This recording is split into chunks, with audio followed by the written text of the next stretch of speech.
बिस्मिल्लाहिर्रहमानिर्रहीम, अस्सलाम वालेकुम। आप देखें sports fix cricket world cup special और मैं हूं हमजा शफीक। तो जनाब, क्रिकेट वर्ल्ड कप में इंग्लैंड और नीदरलैंड का मैच इस वक्त पुणे में जारी है और अब तक इंग्लैंड ने 327 रन बना लिए, 8 खिलाड़ी उनके आउट हो गए और डिफाई चैंपियन जो है वो इस पूरे टूर्नामेंट में बहुत सी मुश्किलात का शिकार हो रहा है। और अब इस वक्त इंग्लैंड को ये मैच जीतना इस वजह से जरूरी है कि अगर इंग्लैंड ये मैच जीता है तो कहीं ना कहीं उनकी चैंपियंस ट्रॉफी 2025 खेलने की उम्मीदें जो हैं वो बहाल हो जाएंगी। और अगर ये मैच भी हारता है तो इंग्लैंड चैंपियंस ट्रॉफी की दौड़ से भी बाहर हो जाएगा डायरेक्टली। जिन्होंने क्वालिफाई करना है तो देखना यह कि 327 रन इस वक्त बना चुके हैं। बेन स्टोक्स जो हैं वो तकरीबन सेंचुरी के करीब पहुंच चुके हैं या फिर शायद उनकी सेंचुरी कंप्लीट होगी, ये भी देखना होगा। और नीदरलैंड की जानिब से आउट क्लास बॉलिंग की गई, समहाउ कह सकते हैं 8 खिलाड़ियों को आउट कर दिया। देखना है कि लास्ट ओवर के कहां तक इंग्लैंड की टीम को रोक सकते हैं। इसके बाद हमने बात करनी है जो कल मैक्सवेल ने अफगानिस्तान का हाल किया है।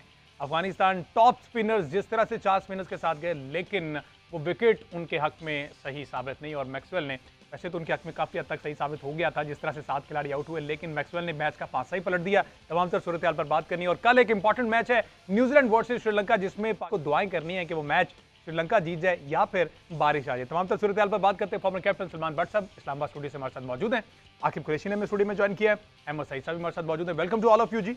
भट्ट साहब, इस मैच से ही आगाज कर लेते हैं। 327 रन, 8 खिलाड़ी आउट और अभी एक ओवर का मैच बाकी है। इंग्लैंड की सांसें बहाल होती दिखाई दे रही हैं। अगर 10-15 रन और भी बनते हैं तो ये नीदरलैंड के लिए काफी टफ टाइम होगा और इंग्लैंड कहीं ना कहीं चैंपियंस ट्रॉफी के लिए जो है वो अपनी सीट पक्की कर लेगा।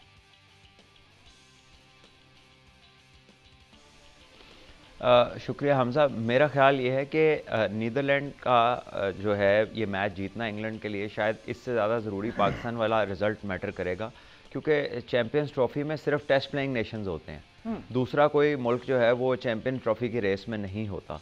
तो वहाँ पर शायद पाकिस्तान ही वो मुकाबला है जो मैटर करेगा इनके लिए।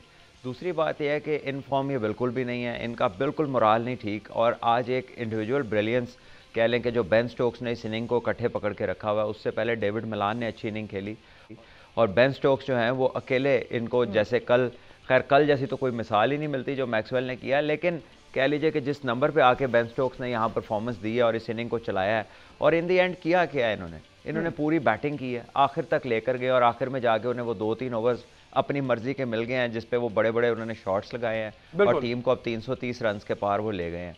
और इंग्लैंड को यहाँ से तो ये मैच जीतना चाहिए, लेकिन इंग्लैंड की जो बॉडी लैंग्वेज है ना वो बड़ी बेजार सी नज़र आती है और ये कोई अच्छा साइन नहीं है किसी भी टीम के लिए। 108 रन पर इस वक्त बेन स्टोक्स जो है वो खेल रहे हैं और इस तरह की इनिंग्स जो इनसे इन पर ड्यू थी, जिस तरह से एशेज के बाद ये आए वापस टेस्ट सीरीज खेलने के बाद और उम्मीदें बहुत सारी थी, रिटायरमेंट वापस ली इन्होंने और ये परफॉर्म किया। मतलब अब थोड़ी सी बात कर ली जाए कल के मैच में, जो कि अगर मैं कहूँ वन मैन शो तो हमने बहुत देखे हैं, वन लेग शो हमने कल देखा। जिस तरह से मैक्सवेल ने क्या हाल कर दिया अफगानिस्तान के बॉलर्स का, कोई स्पिनर नहीं देखा, कोई फास्ट बॉलर नहीं देखा। गलती कहां से हुई? हमने देखा कि अर्ली ऑन 7 विकेट्स अफगानिस्तान के बॉलर्स ले चुके थे लेकिन एक मैक्सवेल नहीं उनसे संभाले। देखिए कल जो है मेरे जहां तक याद पड़ता है खेलते हुए जूनियर लेवल पे, सीनियर लेवल पे, इंटरनेशनल बाद में और देखते हुए और as an analyst, as a commentator भी क्रिकेट देखते हुए, मैंने इतनी शानदार वनडे की इनिंग कोई नहीं देखी।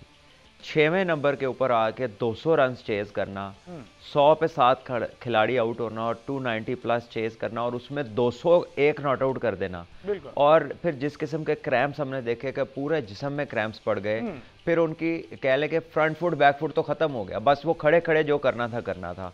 और कितनी ज़ोर से वो हिट मारते हैं, कितनी उनकी कलाइयाँ और जो आर्म स्पीड है, कलाई कितनी मजबूत है, आर्म स्पीड कितनी तेज़ है कि जितने शॉट मारे हैं वो सारे, और कोई छोटा चक्का नहीं हुआ, वो सारे बाहर क्राउड में गए हैं। तो बहुत ही अमेजिंग इनिंग है, एक अनबिलीवेबल इनिंग है और आई थिंक ओडीआई हिस्ट्री में इससे ज़्यादा प्रेशर से बाहर लाते हुए अपनी टीम को मैंने किसी प्लेयर को आज तक नहीं देखा।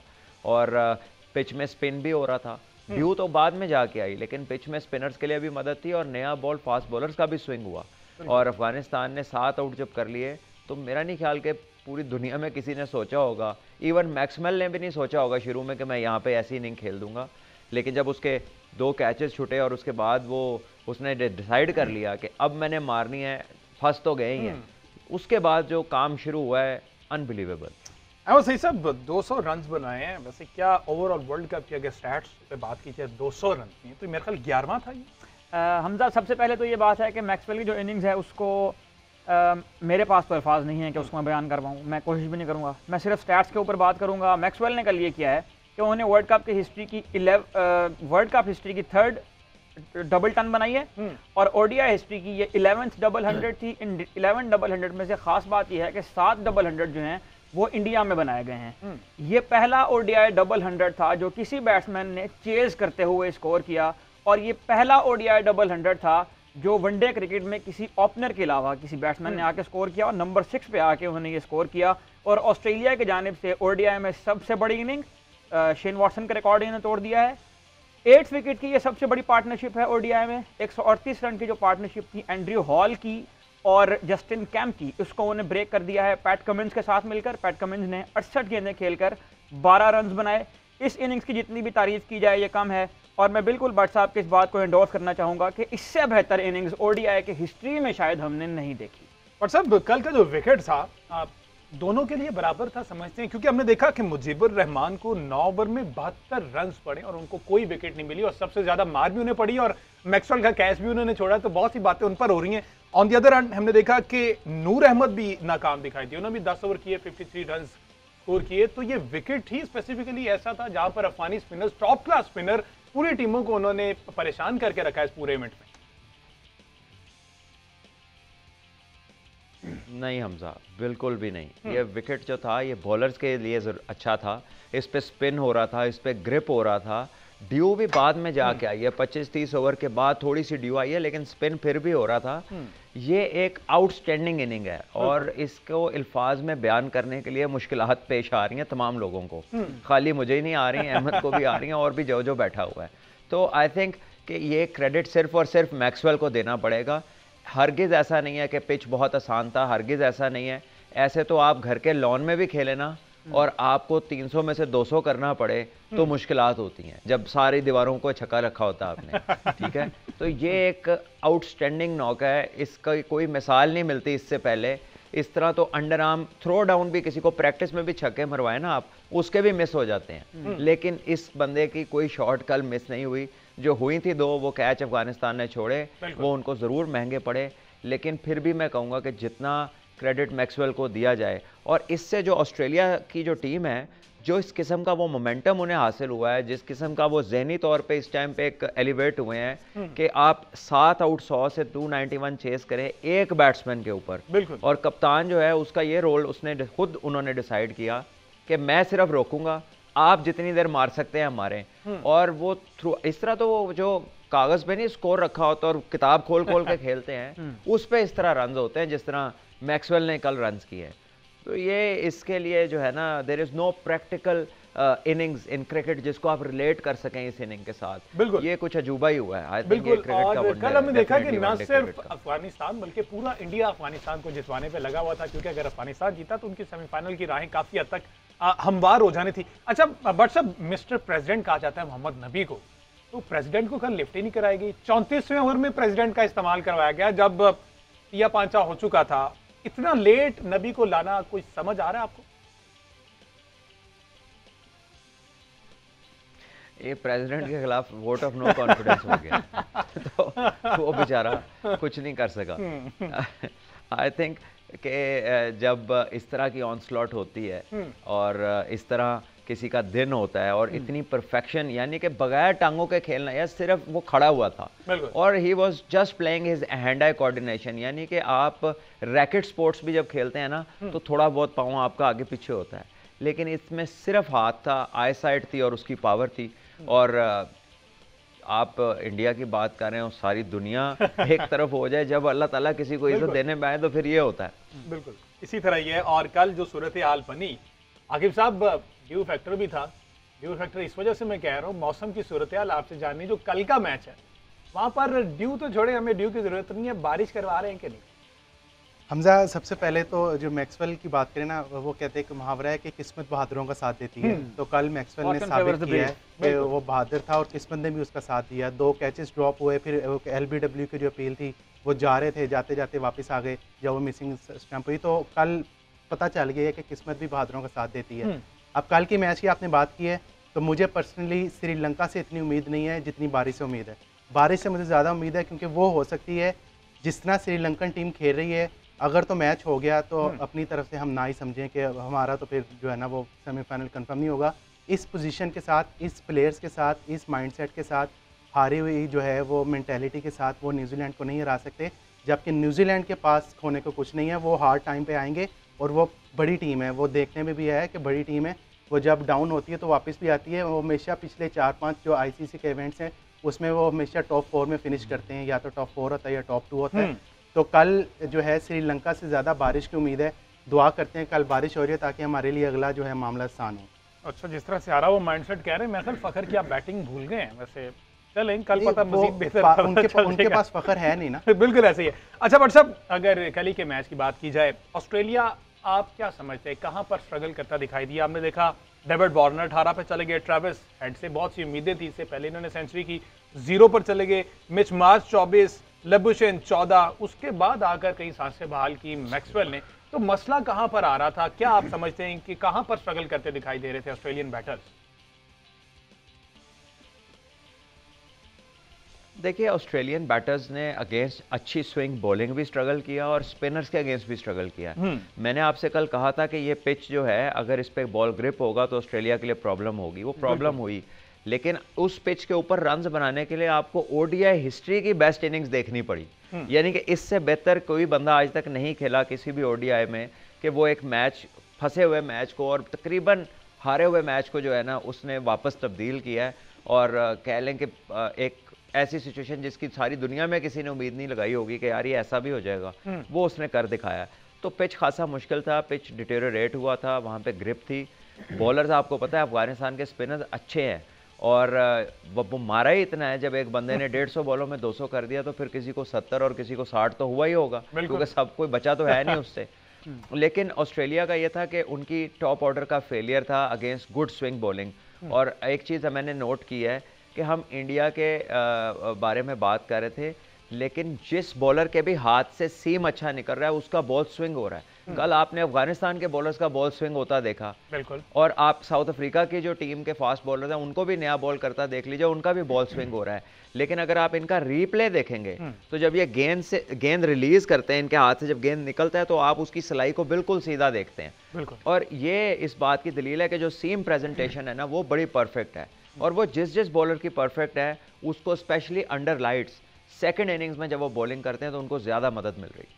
बिल्कुल इसी तरह। अच्छा, इसमें हमजा ये जो बात की जा रही है, कल उन्होंने जब पोस्ट मैच प्रेजेंटेशन हुई तो पैट कमिंस ने भी जहाँ से आगाज़ किया अपनी बात का, उन्होंने भी ये कहा कि ये मेरे लिए बिल्कुल अनबिलीवेबल है, मैं इसको डिस्क्राइब नहीं कर सकता, मेरे पास भी अल्फाज नहीं है इसको डिस्क्राइब करने के लिए। और कमेंट्री के दौरान जो कमेंटेटर्स थे वो भी कह रहे थे कि ये एक अननेचुरल सी इनिंग है जो मैक्सवेल ने खेल दी है इस किस्म की फिजिकल कंडीशन के साथ। यहाँ पर हमें जाहिर है कि जब हम इस किस्म की इनिंग्स देखते हैं तो फिर रिवाइंड करता है इंसान का जहन और वो मुख्तलिफ इनिंग्स को याद करता है। तो यहाँ पर कल हमें अब्दुल रज़ाक की वो इनिंग्स भी देखने को मिली जिससे कंपेयर किया जा रहा है इस इनिंग्स को। उसके अलावा और बहुत सारे, विव रिचर्ड्स की एक इनिंग है उसका तज़किरा हुआ, इंजमामुल हक की एक इनिंग है जिसमें उन्होंने टेस्ट मैच विन किया था आखिर में मुश्ताक अहमद के साथ 10th विकेट की पार्टनरशिप के ऊपर। तो ये एक बहुत अच्छा मौका था उन चीज़ों को रिकॉल करने का भी। लेकिन मेरा ये ख्याल है कि ये वाली जो इनिंग्स थी ये अबव ऑल प्रीवियस इनिंग्स, इस इनिंग्स का कोई जोड़ जो है वो ओडीआई हिस्ट्री में हमें नहीं मिलता। परसों वैसे मैं अपने लिए पूछना चाह रहा हूँ, आपको पर्सनली वैसे अब्दुल रज़ाक की इनिंग्स बेहतर लग रही या फिर जो कल मैक्सवेल ने खेली? ऑल तो प्रेशर, वर्ल्ड कप का एक प्रेशर जो कल की इनिंग में था, लेकिन उस टाइम भी लास्ट विकेट पर अब्दुल रज़ाक ने क्वालिटी बॉलर्स के खिलाफ जिस तरह से लाठीचार्ज किया था, पर्सनली क्या समझते हैं किसकी इनिंग ज्यादा बड़ी? देखिए, इसमें कोई शक नहीं है कि रज़ाक भाई ने बहुत ही आउटस्टैंडिंग नॉक खेली थी, और अबू धाबी के अंदर जो है कह लीजिए कि पिच इससे बेहतर था बैटिंग के लिए। लेकिन वॉट एवर, ये जो इस तरह की इनिंग्स होती हैं जब एक बंदा सिंगल हैंडेडली आपको मैच जिताता है तो फिर बाकी टीम भी उसी खेल के गई होती है। वो जितना मर्जी अच्छा पिच हो, सारे वहीं पे फेल हुए होते हैं और एक बंदा वहाँ पे उठता है और वो जाके शानदार परफॉर्मेंस देता है और उसको जिता देता है। लेकिन इस इनिंग का प्रेशर डिफरेंट था। इस इनिंग पे वर्ल्ड क्लास स्पिनर बॉलिंग कर रहे थे और पिच स्पिनर्स के लिए अच्छा था। फिर ये वर्ल्ड कप के मैच की इनिंग थी। फिर एक प्रेशर ये था कि यार अफगानिस्तान से हारने लगे। देखिए, साउथ अफ्रीका से आप हारे हैं, एक टीम हार जाए पाकिस्तान की साउथ अफ्रीका से, वो कोई अपसेट नहीं उसको देखा जाएगा, वो कोई ऐसी नज़र से नहीं देखा जाएगा कि यार ये चलो हार गए। लेकिन जब ऑस्ट्रेलिया जैसी साइड अगर वो अफगानिस्तान से मैच हारने लगेगी तो वो बड़ा प्रेशर है, वो बड़ी बात है। और फिर आपके सामने 7 प्लेयर इस तरह आउट हुए हों जिस तरह, तो डबल फिगर्स में 1-2 लोग गए थे, और फिर 200 नॉट आउट करना, बिल्कुल। और फिर जो क्रैम्प पड़े हैं, रजाक भाई का तो बिल्कुल ठीक थे, फिजिकली वो बिल्कुल ठीक थे, वहाँ पर पूरी बॉडी में क्रैम्प थे, वो हिल ही नहीं सकता था, कई दफ़ा तो वो ज़मीन पे लेटा क्रैम्प से।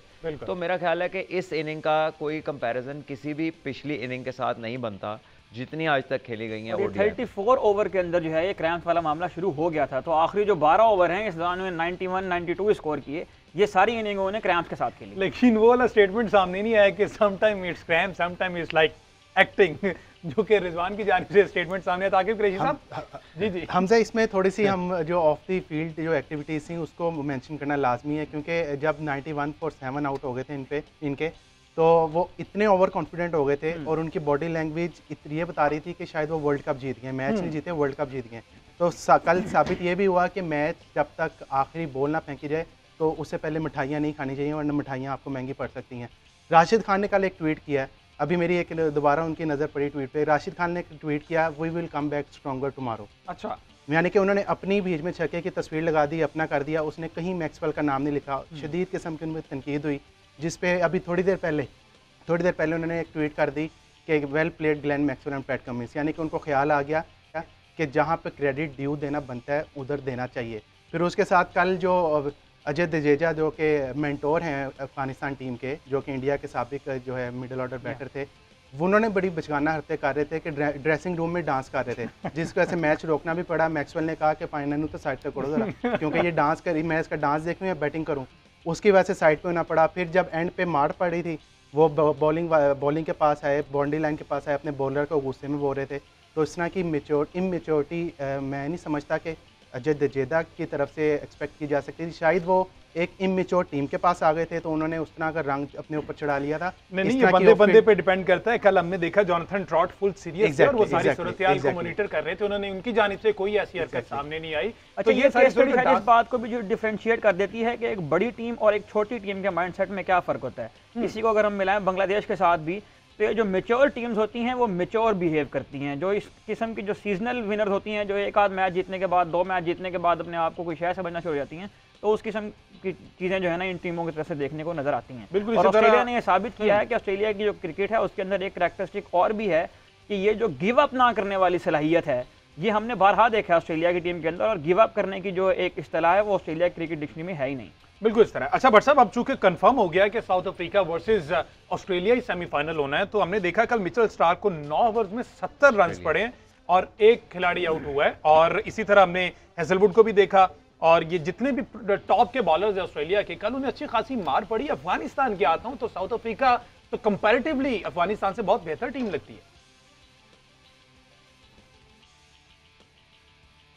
देखिए, अफ़गानिस्तान बिल्कुल बेहतर टीम है, लेकिन अगर ऑस्ट्रेलिया जब बड़े मैचों में टर्न अप करती है तो डिफरेंटली करती है। और इस मैच से बाकी दुनिया और देखने वालों के लिए मैसेज यही था कि आप गिव अप ना करें, किसी भी स्टेज पे हैं आप अपने नेचुरल इंस्टिंक्ट्स को बैक करें।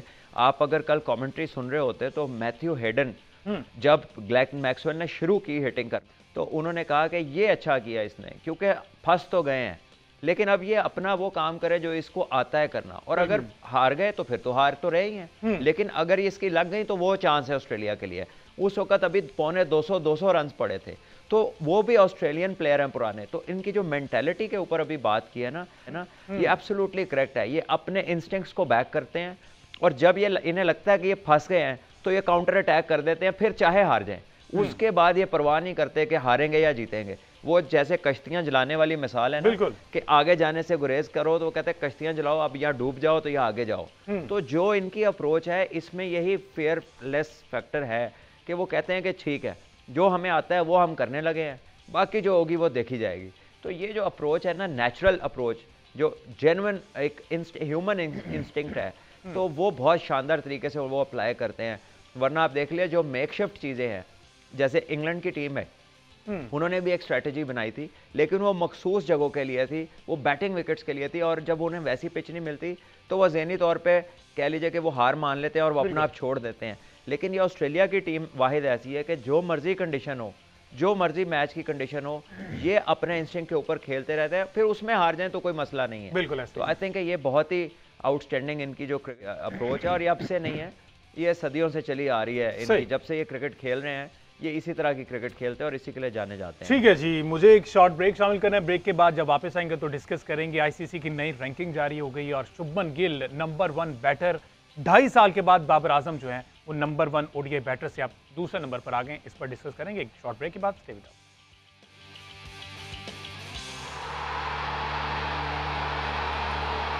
वेलकम जी। बात हो रही क्रिकेट वर्ल्ड कप के हवाले से और अभी जो मैच चल रहा है पुणे में 340 रन का टारगेट दे दिया गया है। लेट्स सी ये टारगेट नीदरलैंड अचीव कर पाती है या नहीं, या फिर इंग्लैंड को ये फतह नसीब होती है और जो कि एक बुरा इवेंट उनके लिए चल रहा था उसमें कुछ ठंडी हवा का झोंका उनके लिए ये साबित होती है कि नहीं। बात कर रहे हैं हम जो ओडीआई रैंकिंग जारी की गई है, ओवरऑल रैंकिंग जो जारी की गई उसमें हमने देखा कि शुभमन गिल पहली मर्तबा नंबर 1 ओडीआई बैटर बन गए और 2.5 साल के एक तवील अरसे के बाद एक लंबा जो हुक्मरानी रही बाबर आजम के पास नंबर 1 बैटर की एज ओडीआई बैटर, वो अब आज खत्म होगी और शुभमन गिल जो है वो नंबर 1 बैटर बन गया। ऑन द अदर हैंड हमने देखा कि सिराज जो है वो अगेन दोबारा से नंबर 1 बॉलर बन गए। इससे पहले शाहीन शाह अफरीदी नंबर 1 पोजीशन पर विराजमान थे, लेकिन अब नंबर 1 से दोबारा वापस नंबर 5 पर चले गए। तो ये क्राइटेरिया क्या है, ये सलमान भट्ट साहब से जानने की कोशिश करते हैं। भट्ट साहब, शुभमन गिल नंबर 1 बैटर, क्या कहेंगे आप? क्लासी शॉट्स, बड़ी बड़ी टीम्स के खिलाफ बहुत से रन्स के अंबार लगाए हुए, तो डिजर्व करते थे नंबर 1 स्लॉट जब शुभमन गिल जहां पर अब हैं? देखिए, पिछले 18 माह में इंटरनेशनल ओडीआई क्रिकेट में अगर हम देखें तो he is the highest run getter और उनकी टीम भी मैचेस जीत रही है। 8 वर्ल्ड कप में जीत ली है, एशिया कप भी जीता है, डबल सेंचुरी बनाने वाले भी प्लेयर हो गए हैं। वो दुनिया के मेरे ख्याल चौथे या 7वें या 8वें प्लेयर हैं डबल सेंचुरी जिसने वनडे में बनाई है। तो एब्सोल्युटली वो डिज़र्व करते हैं इस स्पॉट को। और बाबर आजम ने भी 2.5 साल बहुत शानदार क्रिकेट खेली, सारी दुनिया को लीड किया, बहुत आला और बड़े बड़े रन्स किए, सेंचुरीज की, और उनके जैसा रन किसी ने नहीं बनाया उनके जितने रन। तो वो भी डिजर्विंग थे और अब ये ज़्यादा कर रहे हैं तो ये डिजर्विंग है। नंबर 1 स्पॉट की तो सिंपल डेफिनेशन है ये वाले रैंकिंग की। बहरहाल आपको पता है ये आईसीसी की रैंकिंग जो है ना, ये मैं तो इसको कितना इंपॉर्टेंस देता हूँ ये आपको पता हो जाना चाहिए। बिल्कुल इसी तरह हम इकट्ठे बैठ रहे हैं। आप कहते हैं कि ये ब्लफ है। ये अब सबसे ज़्यादा रन कर रहे हैं तो इसमें कोई शक की गुंजाइश नहीं है। अच्छा बट वो जो मंथली रैंकिंग इन्होंने निकाली है, प्लेयर ऑफ द मंथ, अब आप देखें। हाँ जी। अच्छा बट सर, मुझे थोड़ा सा क्राइटेरिया समझना है कि क्राइटेरिया क्या है, क्योंकि हमने देखा कि Shaheen Shah Afridi number 1 ODI bowler थे, अचानक से एक हफ्ते के गैप से वो नंबर 1 से नंबर 5 पर चले गए। तो ये कुछ आपको समझ आता है क्राइटेरिया आईसीसी किस हवाले से ये रैंकिंग जारी करता है? देखिए, कभी उन्होंने इस बारे में कोई चार्ट तो नहीं ऐसा दिया कि इतने पॉइंट्स हैं आपकी, इतनी विकेटें लेने पे, इस टीम के खिलाफ अगर परफॉर्मेंस करेंगे तो कितने पॉइंट है। क्योंकि जाहिर है एक ऑस्ट्रेलिया के खिलाफ इनिंग खेलना और एक इनिंग खेलना किसी ऐसी कंट्री के खिलाफ के जो सिर्फ वर्ल्ड कप में क्वालिफाई करके आई हो, इसमें ज़मीन आसमान का फ़र्क है। तो कोई भी क्राइटेरिया आज तक तो क्लियरली हमें तो नहीं नज़र आया, और अगर आ जाए तो फिर लोगों के लिए बड़ा आसान हो जाए, रैंकिंग ख़त्म हो जाए और सबको पता हो कि वो कहाँ खड़े हैं। लेकिन अगर आप एक क्रिकेटर की निगाह से देखें और आप एनालाइज करने की निगाह से देखें तो आपको लगता है कि जो दुनिया में बड़े मैच विनर्स हैं, जिनकी कह लीजिए कि जब वो रन्स करते हैं तो उनकी टीम मैच जीतती है और वो मैच का पासा पलटने की सलाहियत रखते हैं, मेरे लिए तो वो टॉप क्लास प्लेयर्स हैं। अच्छा हमसे ये जो सलमान भाई ने अभी रन्स की बात की ना, शुभमन गिल ने जो रन बनाए हैं, इनके वर्ल्ड कप के ज़रा आप जो स्टैट्स है वो मैं आपसे शेयर करता हूँ। इनके 6 मैचेस में 219 स्कोर है और 36 की एवरेज है। इनका साउथ अफ्रीका के खिलाफ स्कोर था 23, पाकिस्तान के खिलाफ था 16, न्यूजीलैंड के खिलाफ था 26, इंग्लैंड के खिलाफ था 9, बांग्लादेश के खिलाफ था 53। अच्छा। और लास्ट इनिंग जिसकी वजह से वो नंबर 1 बने हैं उसमें उन्होंने किए 92 रन अगेंस्ट श्रीलंका, जो लास्ट इनिंग थी। 219 रन हैं शुभमन गिल के। On the other hand Babar Azam के 282 रन हैं इस वर्ल्ड कप में। ठीक है, अब इधर एक रेटिंग पॉइंट मुझे वो सलमान भाई ज़्यादा अच्छा एलेबोरेट कर सकेंगे। शुभमन गिल इनिंग्स खेलते हैं 92 रन की, उनके रेटिंग पॉइंट में इजाफा होता है 23 पॉइंट्स का। अच्छा। ग्लेन मैक्सवेल इनिंग्स खेलते हैं 201 रन की, उनके रेटिंग पॉइंट में इजाफा होता है 22 पॉइंट्स का। तो ये जो सलमान भाई अगर हमें ज़्यादा अच्छा बता दें कि एक बंदा 92 रन की इनिंग खेल रहा है, उसको पॉइंट्स मिल रहे हैं 23, एक बंदा 201 रन की एक टांग पे इनिंग खेल रहा है, अपनी मैच जितवा रहा है, उसको पॉइंट्स मिल रहे हैं 22। तो इनके नंबर 1 बनने पे शदीद तहफ़्फ़ुज़ात हैं। इन आईसीसी की रैंकिंग, जो सलमान भाई पहले कहते हैं कि आईसीसी की रैंकिंग ब्लफ है, मैं सलमान भाई की जो बात से आज एग्री कर रहा हूँ कि ये वाकई ब्लफ है, इससे बड़ा ब्लफ हो ही नहीं सकता। बाबर आजम 951 डेज के बाद आज नंबर 1 रैंकिंग से गए हैं। 951 डेज वो कंजेक्टिव रहे हैं, तो लेकिन वो किस तरह उनको हटाया गया है, मैं ये नहीं कहूँगा कि वो हटे हैं, उनको हटाया गया है और शुभमन गिल को ऊपर लाने के लिए स्टैट्स मैंने आपसे शेयर कर दिए हैं। 219 स्कोर कर रहे हैं वर्ल्ड कप में, बाबर आजम 282 स्कोर कर रहे हैं। मैं हमजा देखिए ये जो दौड़ है ना, ये दौड़ ही गलत है। अच्छा। बात यह है कि एक बंदा 18 माह से नंबर 1 पे है रन्स की, तो ये कलेक्टिव एक इसके ऊपर एक टाइम पीरियड है, ये एक कलेक्टिव पॉइंट सिस्टम है। ये ऐसा नहीं है ना एक इनिंग से कोई नंबर 1 हो जाता है और ना कोई एक फेलियर से 1 से 5 पे आ जाता है। ये number of games over a number of period against a number of opposition's का कुछ ये बना होगा जो ये ईयरली रैंकिंग है। बहरहाल बात फिर वही है कि एक बंदा जो है वो जब बाबर आजम स्कोर कर रहे थे, बड़े लोगों ने शोर डाला कि जी वो तो आपके तो सारी सी टीमों से खेलते हैं, तो बाबर का तो कसूर नहीं है कि सामने कौन आ रहा है। अब वो सिर्फ ये इंतजार करता रहे कि जब सारी वर्ल्ड 11 आएगी तो फिर मैं स्कोर करूं। तो इसी तरह जो भी रन्स कर रहा है वो ऊपर आ जाएगा। लेकिन जो मैं जानना चाहता हूँ वो ये है कि अगर वही बंदा एक अनबिलीवेबल बारी लेता है एक बड़ी टीम के खिलाफ, उसके कितने पॉइंट हैं? और अगर कोई जाके फेंटी लगा देता है हॉलैंड को, जिम्बाब्वे को या किसी छोटी टीम को, तो उसके कितने पॉइंट है? और फिर जब कोई बंदा स्कोर करता है उसकी टीम कितने % मैच जीतती है, फिर वो अपने मुल्क से बाहर कितने स्कोर करता है और अपनी कंडीशन में कितने स्कोर करता है। ये वाली जो चीज़ें हैं ना, ये लोगों को पता होनी चाहिए। ये जब पता चल जाएंगी तो किसी को किसी किस्म का भाम नहीं रहेगा। लेकिन मुझे इस पर कोई एतराज़ नहीं है, जिसको मर्जी 1 करें या 2 करें, जो नंबर 1 प्लेयर होगा वो उसकी टीम आपको ऊपर ऊपर नजर आएगी। राइट, ठीक हो गया जी। आकिब कुरैशी साहब, अभी हमने देखा कि ये प्रैक्टिस सेशन भी इस वक्त पाकिस्तान क्रिकेट टीम का जारी है, एक इंपॉर्टेंट मैच है, तो MRI क्लियर आई है हारिस रऊफ की, और शादाब खान के बारे में क्या अपडेट? हमजा दोनों की अल्हम्दुलिल्लाह जो है वो जो कंक्लूशन था शादाब का वो भी फिट हो गए हैं और आज उन्होंने भरपूर किस्म की बॉलिंग भी की है, जिसके बाद जो है वो जो सैटरडे को मैच होना उसके लिए उनकी प्लेइंग 11 में शमूलियत आलमोस्ट कंफर्म हो गई है। और हारिस रऊफ की भी जो MRI स्कैन थी वो नेगेटिव आ गई है, तो वो भी भरपूर किस्म की फील्डिंग जो बॉलिंग कर रहे हैं। फील्डिंग का आज स्पेशल सेशन लिया गया था, तकरीबन 1.5 घंटा फील्डिंग रही है उनकी। 3 प्लेयर्स ने आज सेशन में हिस्सा नहीं लिया, जिनमें इब्रार अहमद थे, इमामुल हक थे और मोहम्मद नवाज थे। बेसिकली ये ऑप्शनल ट्रेनिंग थी जो कि पाकिस्तान क्रिकेट टीम की मैनेजमेंट ने कराई थी, जिसने करनी थी वो कर ले, जिसने रेस्ट करना था वो रेस्ट करे। तो इन 3 प्लेयर्स ने रेस्ट करने का फैसला किया था, बाकी सारे प्लेयर्स ने जो है ट्रेनिंग की थी।